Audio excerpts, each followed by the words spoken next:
The pyramids of Giza. Now there are three big ones. There is Cheops, Chephren and Mycenos. And Giza, that is in Egypt, in northern Africa. Now, and they were built 4,600, 4,700 years ago.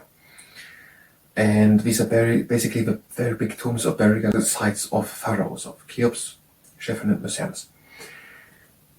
Now, the rocks, the stones, came from the Mokattam hills. They were quarried out of the stones, then brought in and then constructed there. They had no pulleys, so they were bringing them with ramps up properly. 100,000 people is an estimation how many people worked there. 4,000 at the construction site, 69,000 when the rest doing the quarrying and over the sledge and bringing all the stones there. There's also the Sphinx. The Sphinx is guarding the causeway to the Chephren, the middle pyramid. The Sphinx that is a lion with a human head, one of Chephren. The head of Chephren is it. And no, what is there is? They have different sizes. The Cheops is the biggest one, 150 meters. The Chephren 140 meters, and the smallest one, Mycenos, 70 meters. But they have the three ones of his wives in front of him, the smaller ones also. Now the Cheops, it has 50,000 square the ground. There's a 230 meters, 230 meters, 230 meters. And now the smallest one, the Mycenos, has just a tenth of the limestones used for the other one. They had limestone facing, all three, just the middle one, the Chephren, has it still at the top. The Mycenos, they had also pink granite. The Cheops has granite in the center, and it's the burial chamber, and the granite sarcophagus for Cheops himself. At the south side, there is a chamber discovered in 1954 of Cheops, where his funeral worship was untouched since 4,600 years ago. Now his burial chamber. You go into the pyramid, down, there leads a staircase down into to an uncompleted burial chamber. 20 meters in, there goes a staircase upwards, when you go up. And then you come to another uncompleted burial chamber. And then you follow it through the ground gallery up to Cheops' burial chamber. 10 meters long, 5 meters high. 5 meters also, yeah, also 5, 10 meters long, 5 and 5. How were they built? No, the Mokattam hills, the quarrying, the stones, the bringing there, the ramps up and so on, and 100,000 people. We took the bedrock where we wanted to build the thing. Then we put mud at the outside and filled the thing with water.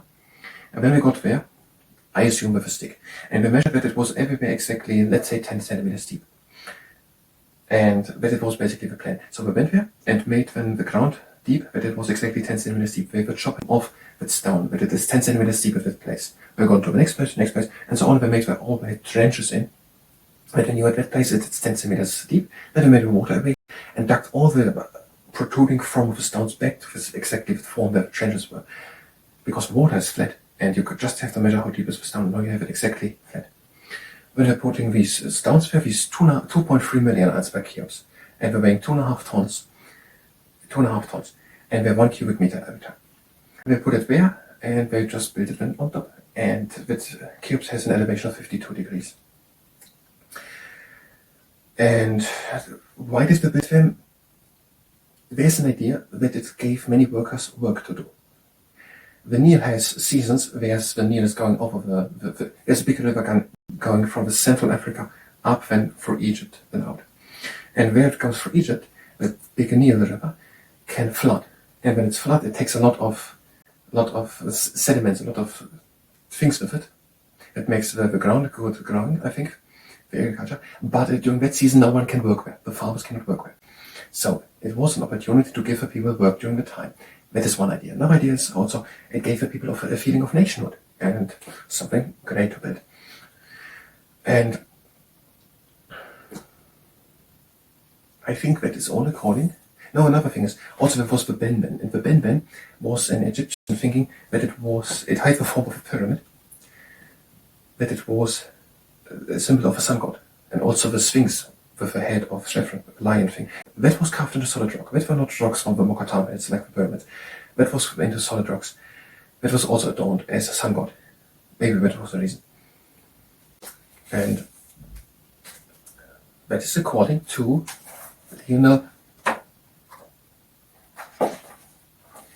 Grigson's Wonders of the World book on the pages 18, 19, 20 and 20.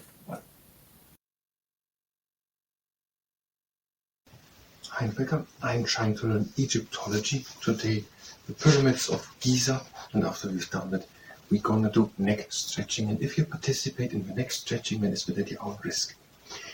We've already read the whole text, now we're gonna read it again, and we try to gather the information together and try to construct our own little presentation from memory out of it. We already did a presentation in architecture about the Pyramid of Giza, the Cheops pyramid itself. The Pyramids of Giza, the pyramids of Egypt, are without doubt the most famous structures ever built. Of the 70-odd pyramids built over 1,000 years, the three at Giza, the gigantic tombs of the pharaohs, Cheops, Chephren, and Mycenaeus, are by far the largest. Over 70 were built. I think they are all in Egypt built. We're referring only to the one in Egypt. And three biggest ones are at Giza, the Cheops, Chephren, and Mycenaeus. Built 4,600 years ago during the 4th dynasty, the Giza pyramids came to be considered the greatest of the 7 wonders of the ancient world, and they are the only ones still standing. And they're the only ones still standing of the so-called 7 wonders of the old world. 7 wonders of the 7 wonders of the ancient world. 4th dynasty, 4,600 years, Cheops, Mycenaeus, Cheops, Chephren, Mycenaeus. Giza, 70-odd, these three are the largest. The largest of the 3 Giza pyramids is the Pyramid of Cheops, often called the Great Pyramid. In its base area of 50,000 square meters, it would be possible to fit comfortable St. Paul's Cathedral like Westminster Abbey, St. Peter's in Rome, and the cathedrals of Milan and Florence. The Great Pyramid is estimated to contain 2.3 million limestone blocks, each weighing 2.5 tons and measuring 1 cubic meter. As astonishing as the size of the Great Pyramid is the accuracy of its construction. At the base, the average length of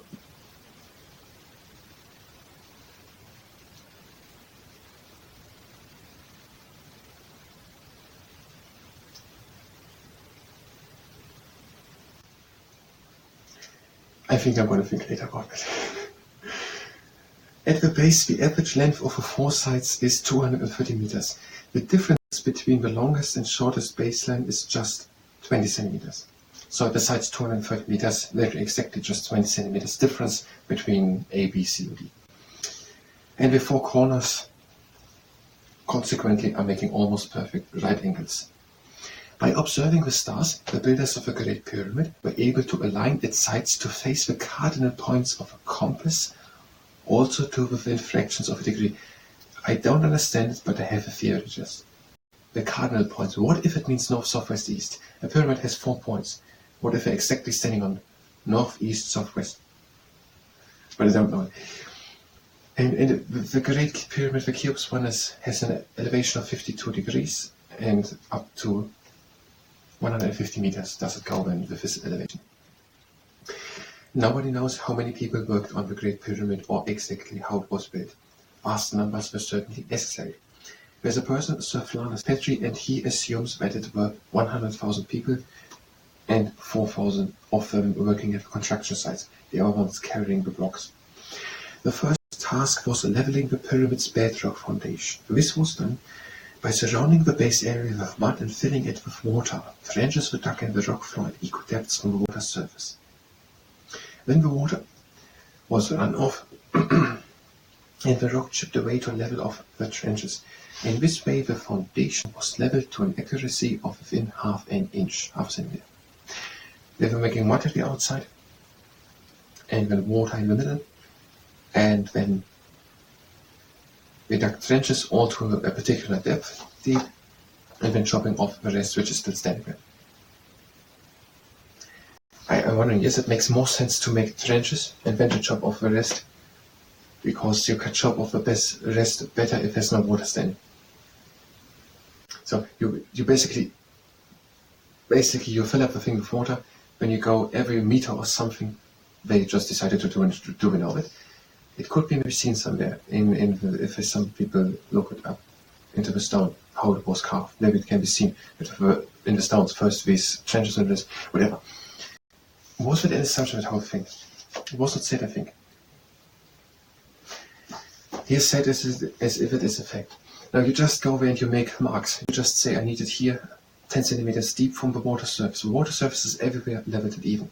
Just go and say it has to be 10 centimeters deep here, and here, and here, and here. Then you put the water away, and you carve everything down to the points where you have set it with marker with a little hole 10 centimeters deep. And that way it is everywhere 10 centimeters deep. Or in other words, it is everywhere deep, not deep. After being quarried in the Mokattam Hills, the limestone blocks were brought to the site by sledge and barge. The Egyptians had no pulleys, so the only way to raise the blocks to the height necessary to fit them. I don't know what pulleys are, but I think pulleys are these things where you can pull, and because there are different types of mechanisms, you can lift a higher weight up as if you have pulled with oil. And we did not have it. If I did not have it, then the picturing of him using it would be wrong. After being quarried, so the Mokattam Hills they were brought in by sledge and barge, and they raised the blocks to the height necessary to fit them into the pyramid. The idea is that they had the ramps built to cover one side of the pyramid. One side of the pyramid was 7 times up. Always up, up, up, up. My idea is they took it around. But okay. How the inside of the pyramid was built is unknown, but it may have been around a vertical core of masonry as in earlier pyramids. The core would have been cased with limestone blocks to give a stepped effect. The steps were then filled in with packing blocks, and lastly the sides with the rest with smooth facing stones. I read it for the 6th or 7th time. I don't know what we're talking about. In the center of the Great Pyramid lies Cheops' burial chamber. Built of granite, it measures 10 times 5 times 5 meters. The king's granite sarcophagus still lies in the room's west side. From the entrance on the north face of the pyramid, a corridor descends into the foundation rock, leading to an uncompleted burial chamber. About 20 meters from the entrance, the original corridor connects with the second corridor, which is connected with the second corridor, which scans 40 meters, before leveling off and leading to a second uncompleted tomb chamber. This continues into a wider scanning passage called the Grand Gallery, at the top of which the king's burial chamber of Cheops is. Cheops' pyramid is surrounded by rows of low, flat tombs called mastabas and 3 small pyramids in which his family and high officials were buried. So it is surrounded, they're actually saying surrounded on all sides, by rows of low, flat tombs called mastabas and 3 small pyramids. There are 3 small pyramids for high officials and family.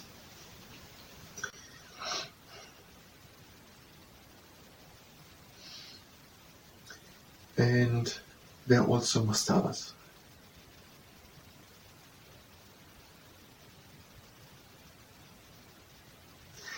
They are just standing there. I just think about it, they are just standing there. I mean, just as a relic, there were people and they're just standing there. The whole concept of living, of the relic being left behind.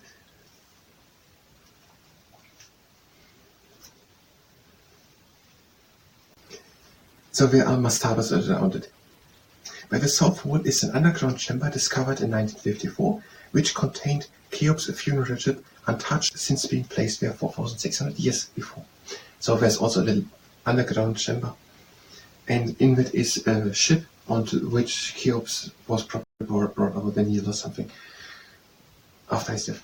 The second Giza pyramid, the Pyramid of Chephren, lies to the southwest of the Great Pyramid. That means we're looking from the south. That is the Cheops, that is the Chephren, and that's the Mycenaeus.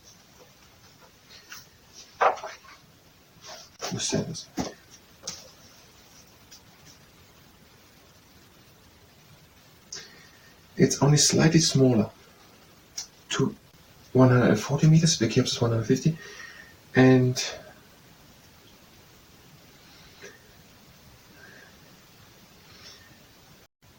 it has a slightly steeper angle of elevation. The top quarter of this pyramid has its original white limestone facing.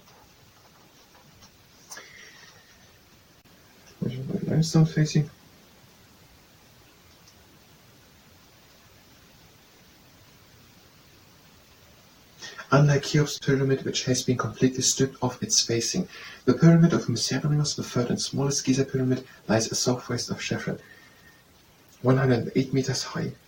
No, just 70 meters high.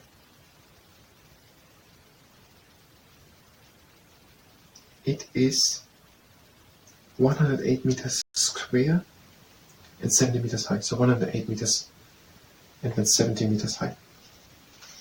That means making the picture from that position has also a great advantage, but because that one is much more in the foreground, it appears to be almost the same height as the other one, and they all three appear very big. From the other side, it would look completely different, even if there wouldn't be something in the background. It was faced in pink granite and limestone, the first one, the Mycerinus. Apart from its pyramids, the most famous feature of Giza is the Sphinx, carved out of living rock in the form of a human-headed lion, a portrait of Chefren. It was later worshipped as a sun god. This colossus, 20 meters high and 70 meters long, guards the causeway which leads to the pyramid of Chefren. So that's the Sphinx. So that was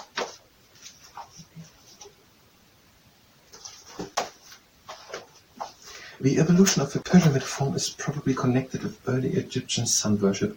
A pyramidal stone, the Ben symbolized the sun god, its slanting sides representing the sun's rays.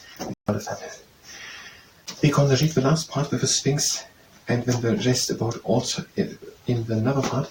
And I think I just decided we're going to do a separate part about the Sphinx. I don't know if in architecture, but I think in Egyptology rather. That means we're going to come back for reading on here to the pyramids of Giza. And I think in Egyptology, we're going to come back to the Sphinx and making a separate video and presentation about the Sphinx. If you believe in Egyptology, you can go directly to the next part of Egyptology, where we're going to talk about the Sphinx. If you stay here and participate in the next 30 minutes, your feet are standing shoulder to width apart, you're breathing in and reaching the fingertips as far as possible. Down and reach again as far as possible. And now reach your front as far as possible. Up, back. Feet together, arms to the side. Circle. Change.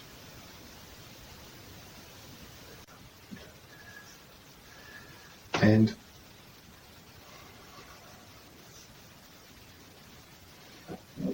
legs are standing shoulder wide apart. Breathe in. And out and bring the head over to the side. Chin down, clavicle. Breathe in, lift the head over to the other side. Breathe in. And out, chin down to the clavicle. Lift the gaze over to the other side. Breathe again in. Breathe halfway out and then circle the head. Breathe in. Halfway out and then circle out. Back into it. The palms together, the elbows together. Breathe in, reach high. Out and down. In and up. Out and down. Have the feet standing together, one arm behind the back. Breathe in the other one up. And out, bring the head over, down pull. Breathe in, look to the hand on top of the head. And out, hand down. Other arm behind the back, breathe in, arm. And out, head over. Breathe in. Look to the hand on top. Out and down. Breathe in, the hands up. Out, lean back. Don't rub the shoulder blades together. In and up, out and back, in and up, intertwine the fingers and reach high, out and front, in and up, intertwine the fingers, breathe and reach high, out and front, and in and up, out, lean back, in and up. Out and back, in and up, out and down. Breathe in, hands up, out and down, in and up, Bring the hands to touch and lower the hands down towards it. It was an excellent. I thank you very much, and until next time.